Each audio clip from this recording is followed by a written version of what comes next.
Night, night, folks. Stephen Curry. Curry.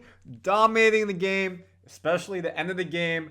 Night, night celebration. Warriors win 120-117 over Dallas. Klay Thompson homecoming game. It was amazing. He played well. He received an ovation from all the workers at Chase Center, from the Warriors organization, from the fans. Got the homecoming he deserved. Tribute video, tears. If you were on the live stream yesterday, we broke down all the box scores and everything. That's not the point of the video today. We're going night-night. We're going to talk about the game itself, what it meant for Klay to be there, all the emotions, reactions. Some stuff has come out today in press conferences you may not know. So Randy Silver, Warriors Digest, don't go anywhere. Please like and subscribe to the channel. We break down all the biggest Warriors news for you daily. And the biggest thing is our boy Draymond Green loves to talk. And he revealed something on his podcast today about why Steph Curry was fired up besides the obvious reasons. If you want the box score, by the way, it's down below. I see it's a little bit messed up. I apologize. I'm using an algorithm for it.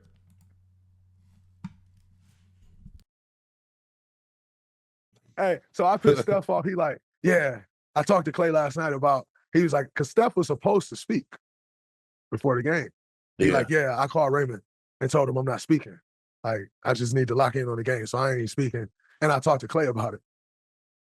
Tried to check in with Klay on something else, and Klay ghosted him. So he got pissed. And here we go. Here we go. That's why he was on 10. That's why at the end of the game, ooh, hey, bro, that end of the game, that was almost like the Olympic shot. You feel me? Man, like he was on, even after the game, after y'all shook hands, it was like, what was that feeling like? Because, you know, it's so much emotions, bro.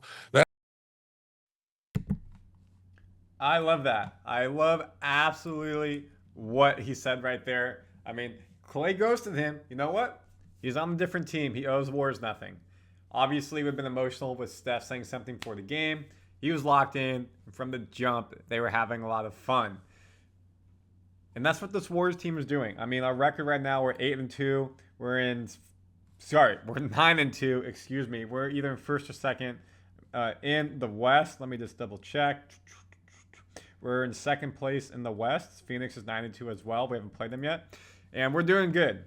Hollis is doing good. Klay Thompson's having a good season. He had a great game. Bob Fitzgerald, you all know him and love him as one of the voices of the Warriors. Klay knows the love the Bay Area will always have for him. He chose a different chapter in his career. And if you really love somebody, you have to embrace the support. He's in a good spot, playing well. Warriors are fine. It's rare in sports. Completely agree. Now, Warriors are doing better than the Mavs, and we got the W. Here is Draymond talking after the game. That was from his podcast, the Draymond Green Show, with Baron Davis, a great addition this year. Now here's Draymond talking more about what it meant to be there in the tribute video, which we talked about on the live stream. If you haven't watched it, go check it out. I just watched his tribute video earlier. Shout out to Double R. He was nice enough to let me see it. But I just didn't want to deal with those emotions, because A, there's a love for Klay that ain't going nowhere. But B, in watching his reruns, we're all a part of that. So then you start to go into the emotion, oh man, I remember that. Hey man, on that playoff run, we had to do this to overcome this. And you start to go down those lanes. Let him have that. You watch it for the first time, you deal with those emotions. I had zero interest in dealing with them. And so that was a big thing for me. I just did not want the first time I saw his tribute video to be me standing there watching. And I completely agree with that. That's really hard when you have so much emotional ties. You won championships. You've seen them grow up together. He's seen his kids grow up together. All this stuff. It's hard to see that in the moment. And I love what Draymond said there. Absolutely love what he said there. Now, of course, the big moment was Stephen Curry's night-night over lively. Yes, sir. Right there. May have been a bit soon, but hey, you know what? He got it, and the Warriors got the W. Night-night. What a game. Just like in Paris, baby. Another angle of it right there. You can see it top of your screen. Boom, crossover. Felt like Paris. This picture hits different. We've never seen this before in the NBA, folks. Steph Curry guarding Klay Thompson on different teams. Klay has never beat the Warriors. He's 0-1. Steph has beat every team in the NBA besides the Warriors. Klay still hasn't beat one team in the NBA. Here's the embrace, folks. Klay Thompson straight up to Steve Kerr, giving a hug, all love. If you remember in the video I put out a couple days ago, Steve Kerr drove the LA area to visit Klay and said, "You will be on this team. We're not sure of your situation. You'll probably be coming off the bench." And Klay said, "I'm going to Dallas. I'm going to Dallas. I want to go play there. I need a new lease on life." All love. That's sports. You can see the admiration, the friendship, the bond all the Warriors players have with him, all the coaching staff. I wish the media gave him some space, but I get it. Really great to see all the coaches, of course.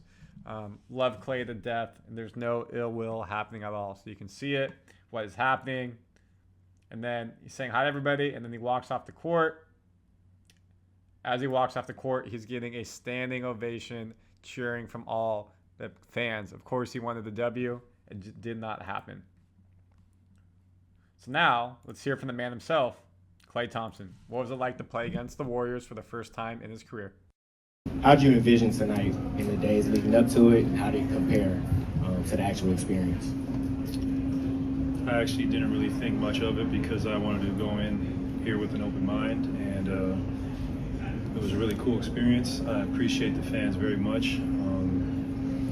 The captain's hat ended up being a great touch. So I'm such a passionate voter, and I saw a lot of familiar faces in the crowd. That was a warm-hearted feeling, so it was really cool to see the fans, their gratitude towards myself, and something I will never take for granted. So it was very, very awesome. Vision. I love that. A bit more stoic than he was a couple days ago when he said it's another game in November. Obviously he felt the love with the Captain Klay hats, the welcome he got walking into the arena.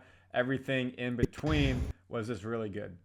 Now, Steve Kerr has a front row seat to coaching both Klay and Steph, winning championships with all of them. What were his thoughts on the night?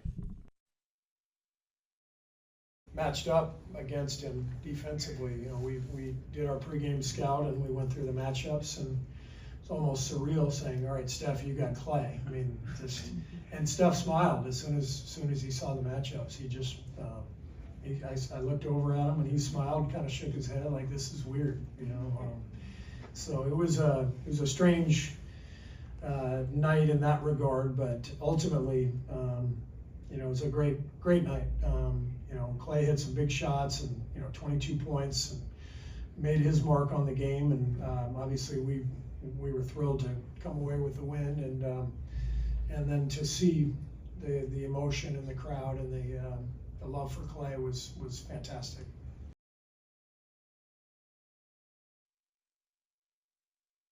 I love that. And one more quote from him, just about that emotion and the intensity in the crowd. What was that like? Well, it felt like a playoff game watching it. I'm sure you felt the same. What did Steve Kerr think?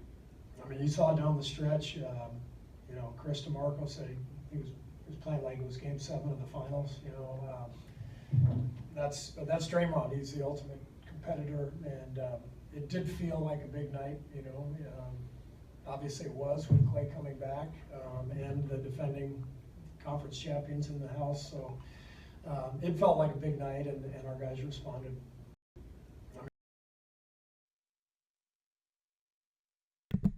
I absolutely love that. Could not agree more. It was a big night. The team that made it to the NBA Finals last year and lost, obviously coming out of the Western Conference, they got better with Klay Thompson coming. We got worse with Klay Thompson leaving, but not by the standings. Warriors are 9-2. They have Memphis at home next, which now you get Ja Morant, a completely different test.